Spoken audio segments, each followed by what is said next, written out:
प्रिय बच्चों, कल हमने आपको लेसन 3 के भूमंडलीकृत विश्व का बनना के प्रश्नों के उत्तर प्रेषित कर दिए हैं, भेज दिए हैं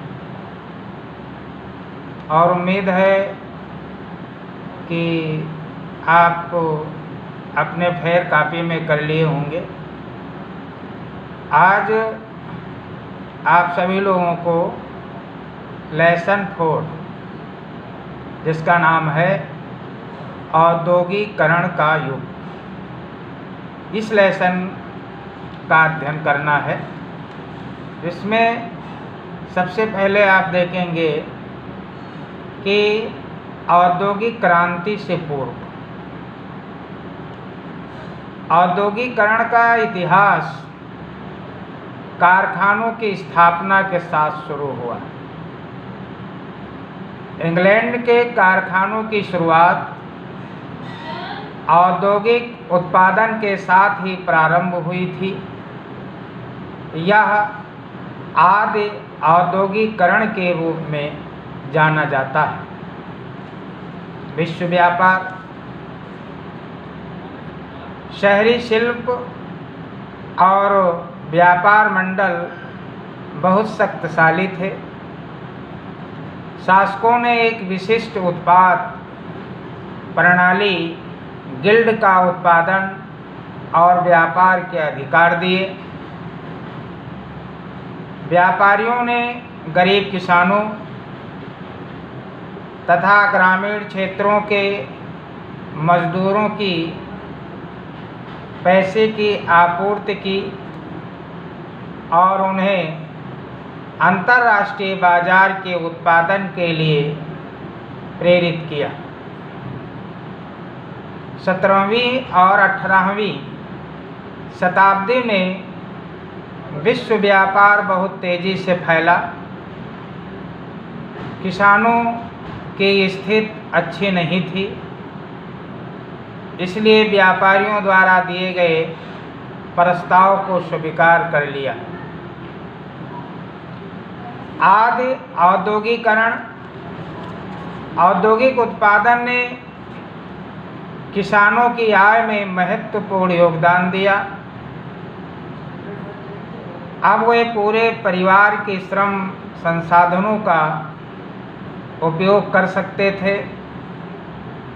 व्यापारी पहले स्टेपलर रेशों के आधार पर ऊन छाटने वाला ऊन खरीदता था। बाद में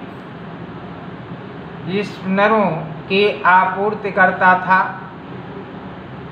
सूत काटने पर जो धागा मिलता था उसे बुनकरों, कपड़ा समेटने वाला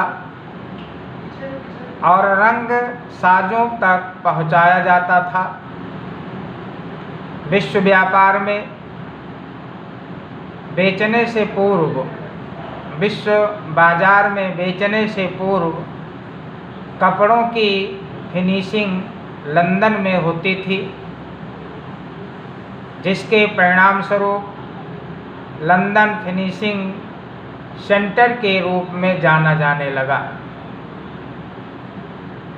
आदि औद्योगिक व्यवस्था व्यावसायिक आदान प्रदान का हिस्सा थी। इस व्यवस्था में सामानों का उत्पादन घरों में होता था।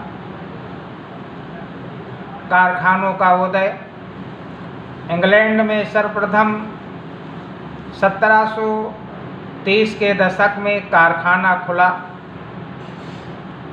18वीं शताब्दी के अंत में कारखानों की संख्या में तेजी से वृद्धि हुई। यह कारखाना कपास आधारित था।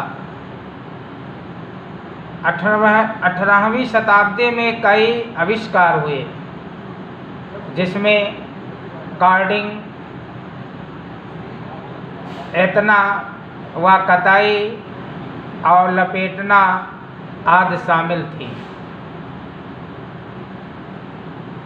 कार्डिंग में कपास या ऊन के रेशों की कताई के लिए तैयार किया जाता था। मील का उदय। रिचर्ड आर्कराइट ने सूती कपड़ा मील की रूपरेखा बनाई, जिससे कारखानों की सभी प्रक्रियाएं एक छत के नीचे होने लगी। ब्रिटेन में सबसे गतिशील उद्योग कपास और धातु उद्योग थे। 1840 के दशक तक कपास उद्योग सबसे बड़ा उद्योग बन गया था। इसके पहले लौह एवं इस्पात उद्योग प्रमुख थे। 19वीं शताब्दी के अंत में तकनीकी रूप से मजदूरों की संख्या कुल मजदूरों का 20% के लगभग थी। जेम्स वाट ने न्यू क्रामेन द्वारा बनाए गए भाप इंजन में सुधार किया तथा 1871 ईस्वी में नए इंजन का पेटेंट कराया। मैथ्यू बोल्टन ने भाप इंजन के नए मॉडल का निर्माण किया, जिसे उद्योगपतियों ने स्वीकार नहीं किया। हाथ का श्रम और वाष्प शक्ति। औद्योगिकरण के समय ब्रिटेन में श्रमिकों की कमी नहीं थी। रोजगार की तलाश में बड़ी संख्या में लोग शहरों की ओर पलायन कर रहे थे। श्रमिकों की मांग मौसम के अनुकूल थी। हस्तशिल्प उत्पाद। कई उत्पाद ऐसे थे जिसका निर्माण हाथ के द्वारा ही संभव था। महारानी विक्टोरिया के काल में हस्तशिल्प उत्पादन की अपनी पहचान एवं महत्ता थी। इन उत्पादों के उपयोगकर्ता समाज के विशिष्ट वर्ग थे। इन उत्पादों के उपयोगकर्ता समाज के विशिष्ट वर्ग थे। श्रमिकों का जीवन। बाजार में श्रमिकों की अधिकता होने के कारण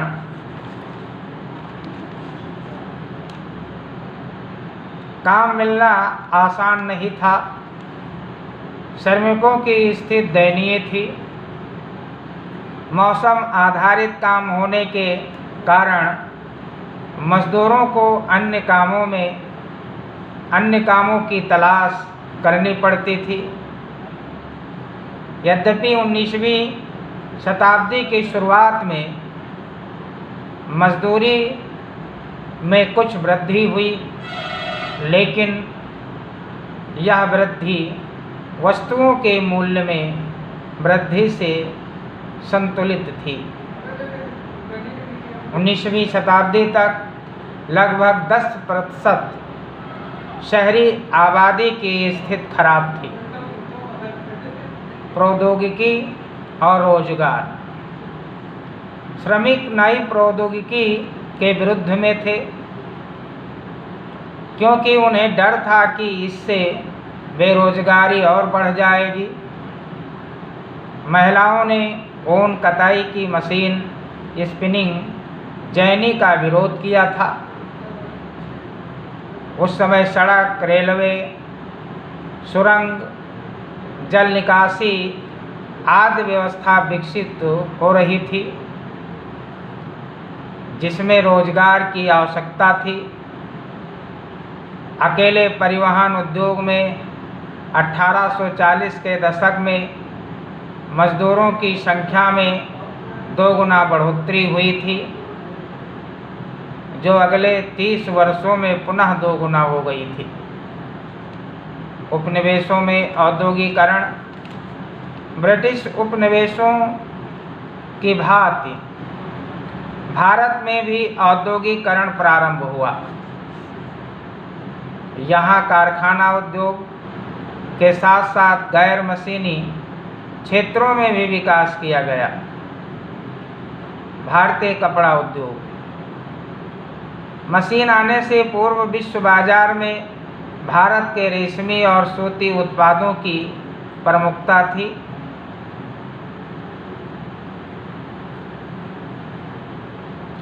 (1750) के दशक तक यूरोपीय कंपनियों का भारत आना शुरू हो गया था, जिसे व्यापार करने के लिए कुछ कंपनियों को एकाधिकार मिला।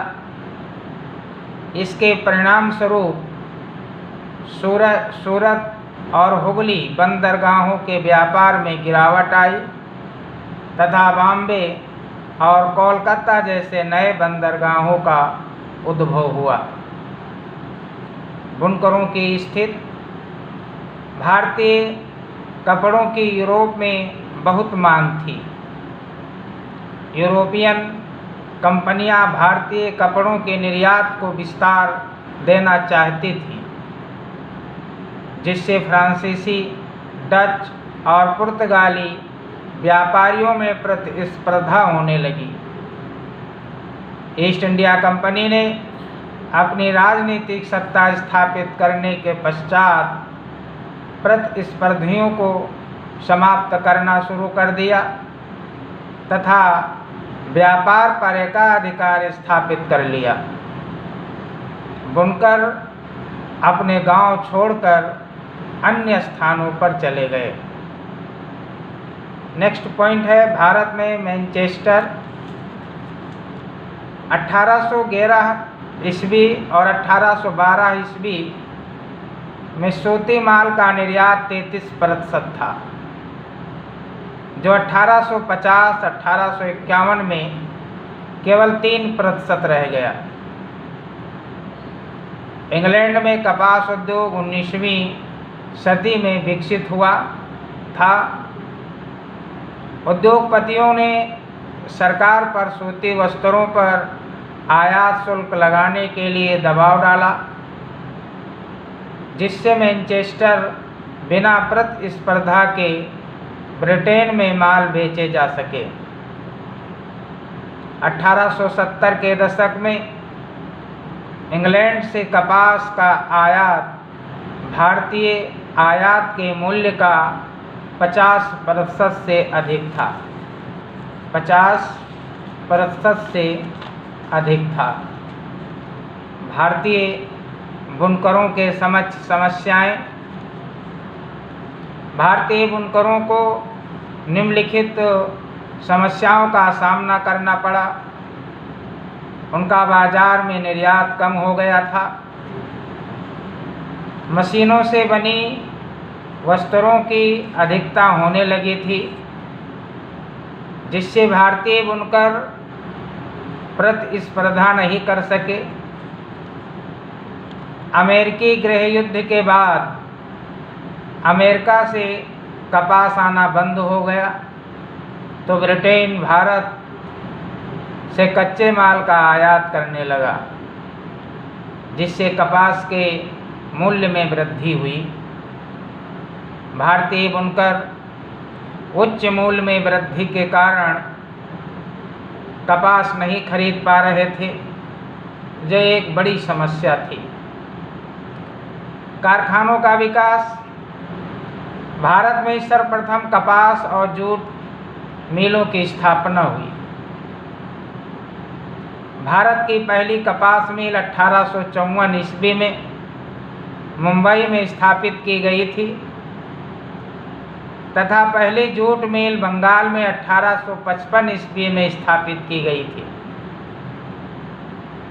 1874 ईस्वी तक मद्रास की पहली कताई तथा बुनाई मिल ने उत्पादन शुरू कर दिया था। नेक्स्ट पॉइंट आपका है आरंभिक उद्यमी। 18वीं शताब्दी के उत्तरार्ध में अंग्रेज चीन को भारतीय अफीम का निर्यात करने लगे। बदले में चीन से चाय इंग्लैंड भेजी जाने लगी। 19वीं शताब्दी के कुछ प्रसिद्ध उद्योगपति थे द्वारिकानाथ टैगोर, जमशेद जी नौसरवानजी टाटा, शिव नारायण बिरला, सेठ हुकुमचंद इत्यादि। द्वारिकानाथ टैगोर ने 1830 और 1840 के दशक में 6 संयुक्त स्टाफ कंपनियों की स्थापना की थी। वर्ष 1912 में जमशेदपुर में जो एन टाटा ने भारत में पहले लोहा और इस्पात संयंत्र का निर्माण किया, सेठ हुकुमचंद ने वर्ष 1917 में कलकत्ता में पहली भारतीय जूट मिल की स्थापना की। भारतीय व्यापारियों पर नियंत्रण। ब्रिटिश भारतीय व्यापार पर नियंत्रण स्थापित करने के लिए भारतीयों के लिए व्यापार का क्षेत्र सीमित कर दिया तथा विनिर्मित वस्तुओं को यूरोप के साथ व्यापार करने की अनुमति नहीं थी। भारतीय व्यापारी को केवल कच्चा माल, कपास, अफीम, गेहूं, नील को निर्यात करने की अनुमति थी। प्रथम विश्व युद्ध तक यूरोपीय प्रबंध एजेंसियों ने भारतीय उद्योग को नियंत्रित किया, जिसमें हिंगलर्स एंड कंपनी और जार्डिन रिकनर एंड कंपनी प्रमुख थी। रोजगार की खोज। कारखानों के विस्तार के साथ साथ श्रमिकों की मांग में भी वृद्धि हुई। श्रमिकों ने कारखानों में काम की आशा में दूर तक की यात्राएं की। लोग संयुक्त प्रांत, मुंबई और कलकत्ता में काम की तलाश में जा रहे थे, लेकिन काम करना आसान नहीं था। मिलों में सीमित नौकरियां होने के कारण काम नहीं मिल पा रहा था। उद्योगपतियों ने मजदूरों को भर्ती करने के लिए एक जाबर नियुक्त किया, जो जरूरतमंदों को रोजगार दिलाता था। औद्योगिक विकास। भारतीय व्यापारियों ने 19वीं शताब्दी के उत्तरार्ध में उद्योग स्थापित करना शुरू किया। 20वीं शताब्दी के पहले दशक में राजनीतिक आंदोलन ने उद्योग को प्रभावित किया, जैसे स्वदेशी आंदोलन व विदेशी वस्तुओं का बहिष्कार आदि। भारतीय उद्योगपतियों ने सूती कपड़ा उत्पादन शुरू किया, जो वर्ष 1900 और 1912 के मध्य 2 गुना हो गया। प्रथम विश्व युद्ध के कारण ब्रिटिश सेना के लिए माल निर्माण करने में व्यस्त हो गया, जिसके कारण भारतीय उद्योगों की आपूर्ति के लिए एक बड़ा बाजार मिल गया। नेक्स्ट, छोटे उद्योगों की स्थापना। बड़े उद्योग मुख्य रूप से बंगाल और बॉम्बे में स्थापित थे। देश के बाकी हिस्सों में छोटे उद्योग स्थापित थे। 20वीं शताब्दी में नई तकनीक फ्लाई शटल को अपनाया गया। इसके फलस्वरूप बुनकरों की भूमिका।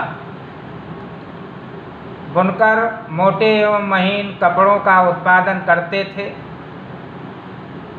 मोटे कपड़ों का क्रय निम्न वर्ग के लोगों द्वारा किया जाता था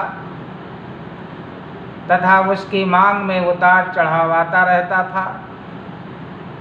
अच्छे कपड़ों की मांग उच्च वर्ग के लोगों द्वारा की जाती थी। बुनकरों के जटिल डिजाइन की आधुनिक तकनीक नकल नहीं कर सकी, जिससे बुनकरों की भूमिका बनी रही।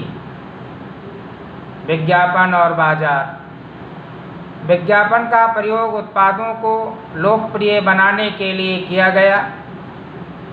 औद्योगिक युग की शुरुआत से ही विज्ञापन ने एक नई उपभोक्ता संस्कृति को विकसित किया।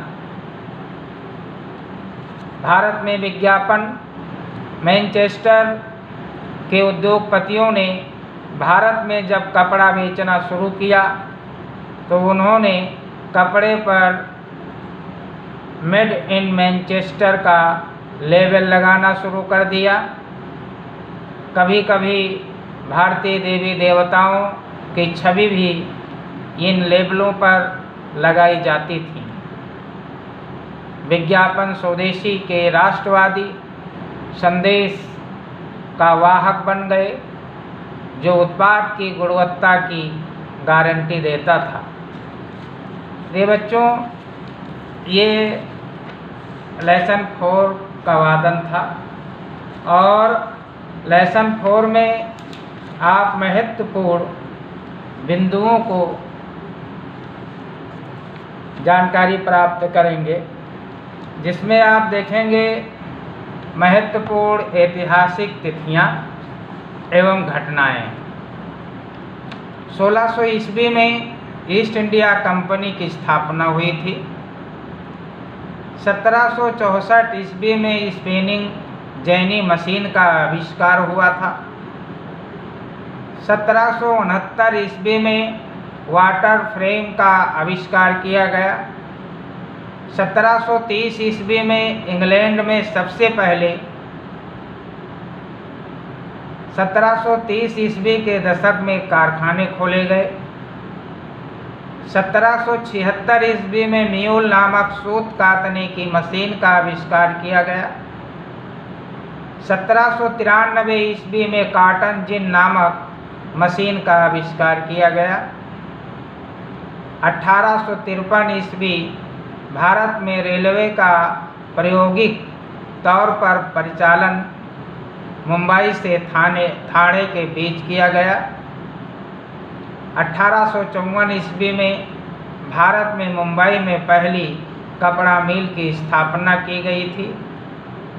1855 ईस्वी बंगाल में पहली जूट मिल रिसरा कलकत्ता में स्थापित की गई थी।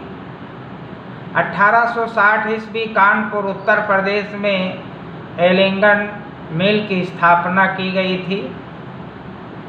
1874 ईस्वी मद्रास चेन्नई में पहली कताई बुनाई मिल खोली गई थी।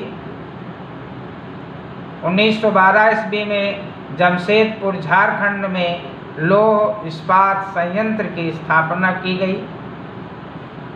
1930 और 40 के दशक में भारतीय उद्योगपतियों ने 6 संयुक्त उद्यम कंपनियां लगा रखी थीं। 1914 और 1918 ईस्वी में इस अवधि में प्रथम विश्व युद्ध का आरंभ और अंत हुआ था। इसके साथ साथ महत्वपूर्ण शब्द और उनका विश्लेषण, जिसमें जाबर, इन्हें अलग अलग इलाकों में सरदार या मिस्त्री आदि भी कहते थे। प्राच्य, भूमध्य सागर के पूर्व में स्थित देशों को प्राच्य कहते हैं। प्रायः यह शब्द एशिया के लिए प्रयोग में लाया जाता है। पश्चिमी दृष्टिकोण में प्राच्य क्षेत्र पूर्वी, आधुनिक, पारंपरिक और रहस्यमय थे। और स्टेपलर, ऐसा व्यक्ति जो रेशों के हिसाब से ऊन को स्टेपल करता है या छांटता है, उसे स्टेपलर कहा जाता है। इस तरह से औद्योगिकरण का युग का जो लेसन था, उसके महत्वपूर्ण बिंदुओं पर हमने आपको बताए हैं, चर्चा की है, वादन किया है। आप सभी लोगों से अनुरोध है कि इस वादन को अवश्य सुने, 2-3 बार सुने, चिंतन करें, मनन करें। और जो लेसन 1 से और लेसन 3 तक प्रश्नों के उत्तर प्रेषित किए गए हैं, उसे आप अवश्य कर लें। किसी दिन आपको विद्यालय में बुलाया जाएगा, उसकी सूचना आपको प्रेषित की जाएगी। जय हिंद।